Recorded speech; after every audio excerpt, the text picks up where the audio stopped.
బంగాళాఖాతంలో ఉపరితల ఆవర్తనం కొనసాగుతోంది. దక్షిణ అండమాన్ సముద్ర తీర ప్రాంతాల్లో కూడా కొనసాగుతోంది. సో రానున్న 24 గంటల్లో ఈ ఉపరితల ఆవర్తనం అల్పపీడనంగా బలపడుతోంది. ఏపీలో దాదాపు 14 జిల్లాల్లో కూడా వర్షాలు కురిసే అవకాశం కనిపిస్తోంది.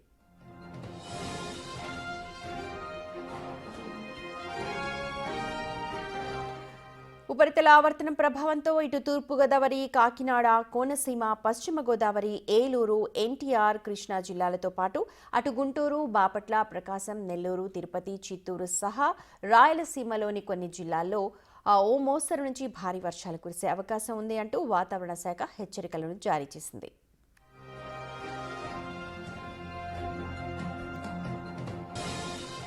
ఉపరితల ఆవర్తనం ఎఫెక్ట్తో సముద్రంలో 45 నుంచి 55 కిలోమీటర్ల వేగంతో ఈదురు గాలులు వీచే అవకాశం ఉంది అంటున్నారు వాతావరణ శాఖ అధికారులు. రానున్న 3 రోజుల పాటు కూడా మత్స్యకారులు వేటకు వెళ్లవద్దంటూ హెచ్చరికలు జారీ చేస్తున్నారు.